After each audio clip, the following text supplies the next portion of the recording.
Hi to everyone, to the ones that are here today and the ones that will be listening later on the recording. Thank you very much to the organizers of this seminar series for your work to put together this seminar and for your invitation to me to talk today. So my talk will be centered on paleomagnetic studies of Apollo return samples and what the results of these studies have taught us about the lunar dynamo. So this is work that I've done while I was a Marie Curie Fellow at MIT and IPGP. And this is work that I have done in collaboration with many different people that I would like to take a moment here and acknowledge. And especially for the things that I will be showing today, special thanks to Claire Nichols and Jay Shaw, who conducted a large part of the measurements I will be showing. In my talk, I will start with a short introduction about lunar paleomagnetism in general, and I will introduce some current open questions. And then I will focus on lessons learned from an Apollo 17 Mare basalt and an Apollo 16 regolith breccia. And I will wrap up with a summary and some perspectives. So the moon is believed to have formed when a Mars-sized object hit the young Earth about 4.5 billion years ago. The exact details of its formation, however, are not yet well understood.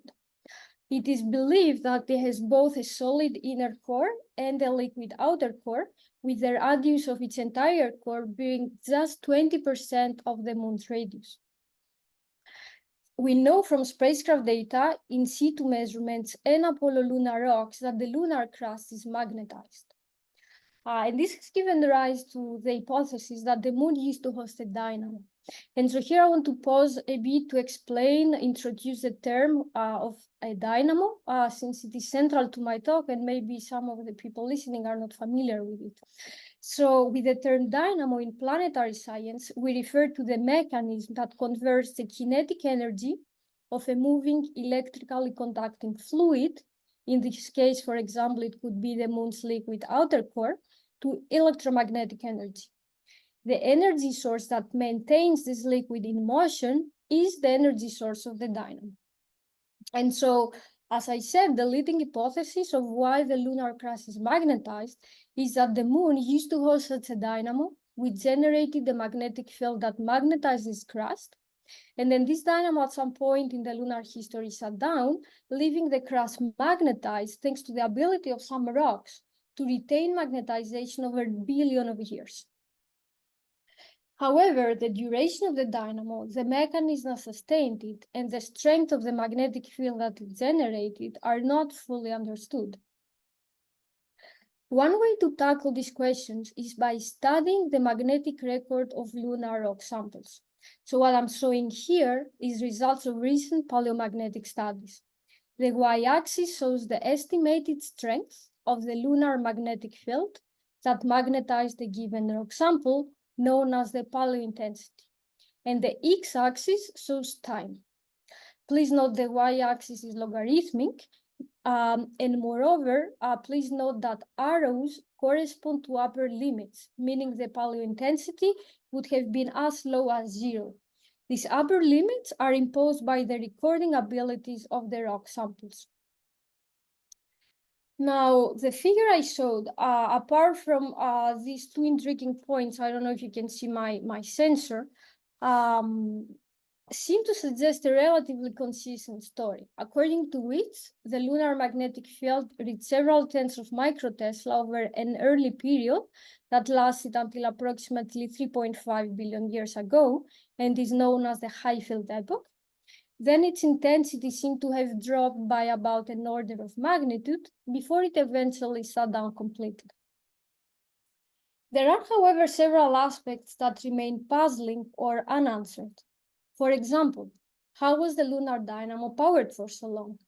And how were Earth-like intensities sustained over hundreds of million years despite the small size of the lunar core? And when exactly did the lunar dynamo shut down? The question of how were Earth-like intensities sustained over hundreds of million years is particularly puzzling, given that the dynamo numerical simulations have shown that the available energy on the moon can produce such strong intensities through thermochemical convection, that is the mechanism that sustains currently the terrestrial dynamo, for no more than few tens of million years. And so this passing question has given rise to several possible explanations of the paleomagnetic results. In the first part of my talk, I will focus on two of them. Some studies have raised the possibility that the lunar rocks might have been remagnetized either in the spacecraft or on Earth, and therefore the estimated paleo-intensities do not correspond to a magnetic field of lunar origin. Another suggested scenario is that the moon did not actually host a long-lived dynamo, but rather the source of the lunar magnetization would be transient magnetic fields generated during impacts. The first proposed explanation has been tackled recently by Tiku and Yang by means of controlled remagnetization experiments, and the second by Oran et al. By means of numerical simulations. Here I will be presenting to you results based on new, unpublished yet paleointensity results of an Apollo 17 rock sample, and in particular of an Apollo 17 mare basalt. Mare basalts are rocks from these large dark areas that you see on this photo, which are plains of basaltic lava flows, mostly concentrated on the moon's near side, and are known as lunar maria. Apollo 17 landing site was in the Taurus Littrow Valley on the eastern rim of Mare Serenitatis. And this mission brought back mare basalts dated to be between 3.55 and 3.85 billion years old. I will present results from one specific mare basalt, 75075. This was picked up at the rim of the Camelot crater, and we actually have footage from the moment the two astronauts of Apollo 17, Gene Cernan and Harrison Smith, picked it up, and I would like to play this now for you because I think it's really fascinating. So let me do that. Okay, and that'll be at 466, right? You're right again. Here we are, and I'll be able to grab it with my hand. I put this away. Okay. Okay, that was it. Historic moment. Oh, sorry. Okay, so here on the left, you see the entire rock that was brought back to Earth. And on the right, you see the sample that was given to us as a loan from NASA Johnson Space Center, which is where all the lunar rocks from the Apollo missions are being kept. Now, the magnetic record is not carried by the entire rock, but rather by some of its minerals. In this case, the magnetic carriers are grains of metallic iron, as our electron microscopy analysis has shown.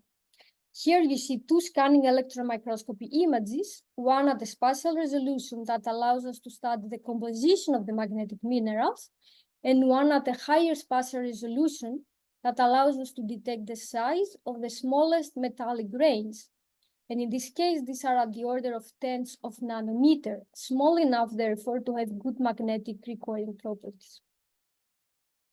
Now, the fundamental mechanism underpinning paleomagnetic studies is that a rock which cools in the presence of an ambient magnetic field acquires thermoremanent magnetization and is expected to be uniformly magnetized. For this reason, we usually cut samples in mutually oriented specimens, and we gradually demagnetize them in the presence or absence of a laboratory DC field, using alternating field demagnetizers, as the one I'm showing in the middle photo.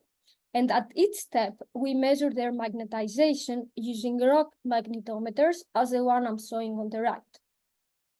Now, this protocol allows us to examine whether the remanent magnetization is unidirectional, and also to estimate the paleointensity, meaning the strength of the magnetizing field.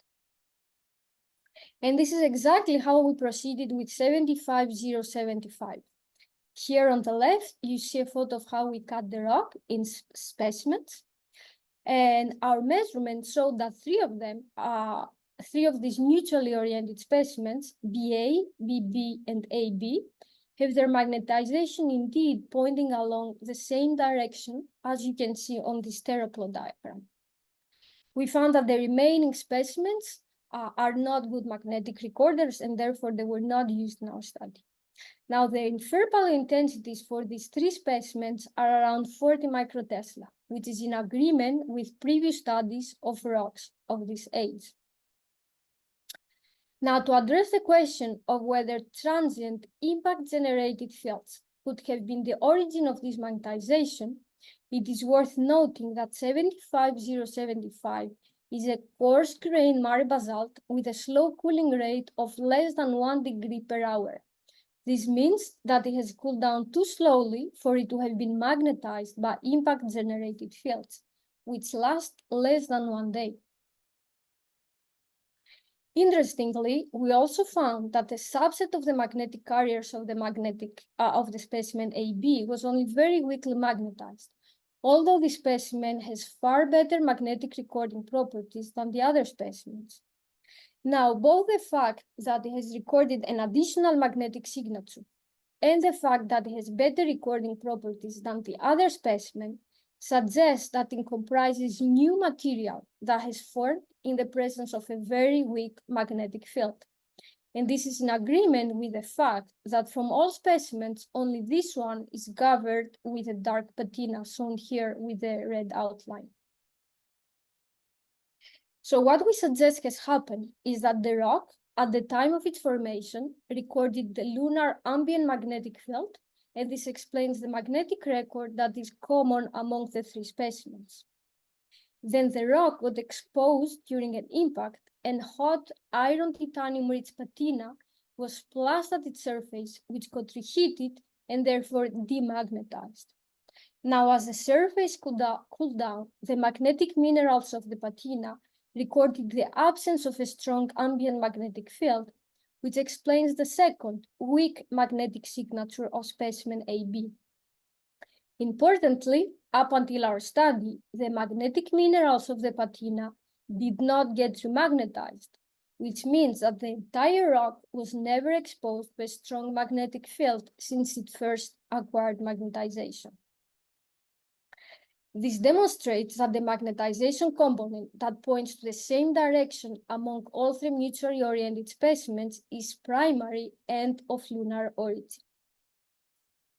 And so coming back to the proposed explanations for the Earth-like intensities of the high-field epoch, the results we obtained from the paleomagnetic study of 75075 shows that its magnetic record is of lunar origin.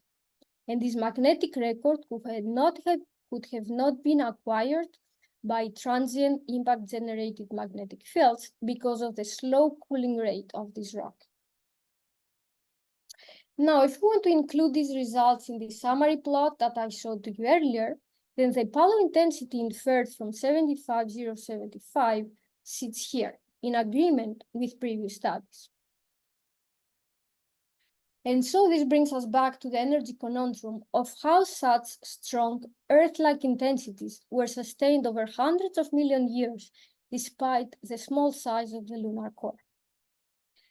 Now, another explanation that has been put forward is the possibility that the inferred paleo-intensities are inaccurate or simply wrong. Yet another is the possibility that either the intensity of the dynamo was fluctuating or that the dynamo was operating only intermittently. Such a scenario would make the lunar dynamo less energy consuming. The reason for the first of these proposed explanations, namely that the inferred paleo-intensities could simply be wrong, has to do with the methodology in which they have been obtained. As I explained before, the protocol involves demagnetizing our specimens by means of an alternating magnetic field. But this methodology gives us only relative paleo-intensities with an uncertainty factor up to a factor of 5.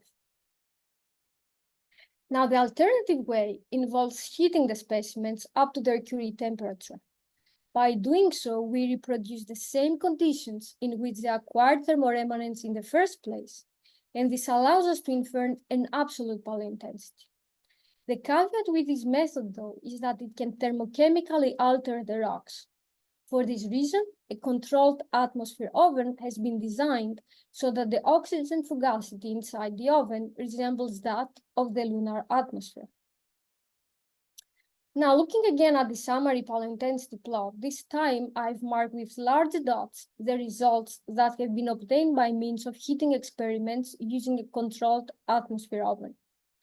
We see that no such experiment has been performed yet for specimens that belong to the high field epoch, only to rocks that are younger.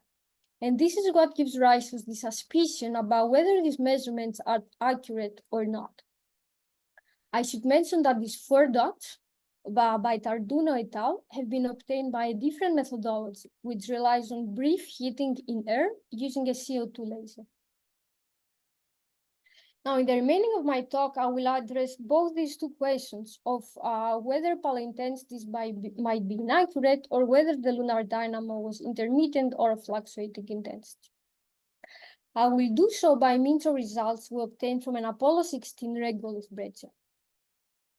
This rock has an assembly age of 1.7 billion years, which means that it does not belong to the so-called high field epoch. To this day, no such experiments have been done using a controlled atmosphere oven on rocks older than 3.5 billion years. Therefore, 60255 cannot directly address these questions, but it offers some elements of response. For this study, we conducted both alternating field demagnetization and thermal demagnetization using a controlled atmosphere oven available at MIT. Now, both the alternating field demagnetization and the thermal demagnetization yielded almost 0 paleointensities, as you can see in this table. So the first takeaway from these results is that the alternating field demagnetization experiments gave the same results as the thermal demagnetization experiments. The second takeaway is that given the magnetic fidelity of the sample, meaning the weakest field it can actually record, these results suggest that the lunar field 1.7 billion years ago was less than 1.5 microtesla. Now, after including these results as well into the summary paleointensity graph, we observe that there has been one younger Apollo 15 sample, 15498, measured by Tico et al., which was found to have recorded a magnetic field of 5 ± 2 microtesla. Therefore, this offers some evidence that the lunar dynamo was either intermittent or of fluctuating intensity, at least since 1.7 billion years ago. And so let's go back to the second set of proposed explanations for the Earth-like intensities of the high field epoch. With respect to the suggestion that the inferred paleointensities might be inaccurate because they rely on alternating field demagnetization, we know that we obtained consistent results from the paleomagnetic study of 60255 using both alternating field demagnetization and thermal demagnetization. With respect to the suggestion that the intensity of the dynamo might have been fluctuating or that the dynamo might have been intermittent, we know that we did find evidence for the lunar dynamo being either intermittent or of fluctuating intensity since at least 1.7 billion years ago. However, to bring resolution to the dynamo power conundrum, we need evidence for larger and more rapid variations during the early epoch. Recently, such a study has been published by Yang et al. Using Apollo 11 rock samples. Now, I would like to complete the list of proposed explanations by mentioning that several studies have addressed the possibility that the lunar dynamo might have actually not been powered by thermochemical convection, but by different mechanisms. This figure summarizes the various mechanisms that have been proposed, including thermal convection driven by the cooling of a basal magma ocean, a dynamo driven by mechanical forcing, either due to a differential motion between the core and the mantle, or driven by impacts. What is important to retain here is that dynamo simulation studies are informed by the results of paleomagnetic studies, and therefore, the more we advance our understanding about the magnetic record of lunar rocks, the better constraints we can introduce into dynamo simulations. And with this, I would like now to proceed to the summary of my talk. I've shown that Mare basalt 75075 has recorded a 3.7 billion years old magnetic field of about 40 microtesla, and additionally a recent near zero field overprint. Its remnant magnetization must be of lunar origin, otherwise the near zero field overprint would have been overwritten as well. And its magnetization must have been acquired in the presence of the lunar dynamo because the rock cooled down too slowly to have been magnetized by transient fields. I also showed that the lunar dynamo shows evidence for being intermittent or of fluctuating intensity since at least 1.7 billion years ago. If this holds true for earlier times, and if fluctuations have been sufficiently large and rapid, it could bring resolution to the dynamo power conundrum of the high field epoch. Finally, paleomagnetic studies inform our understanding about the lunar dynamo, which in turn can shed light on the operation of dynamos on small bodies in general. Now, I'd like to leave you with two slides concerning perspectives on lunar magnetism. In addition to Apollo rocks, which are still being studied, new lunar samples are underway. The Chinese mission Chang'e 5 has already delivered to Earth new samples, and the follow-up mission Chang'e 6 has landed just a few days ago, on June 1st, on the far side of the moon and collected samples from the lunar South Pole for the first time.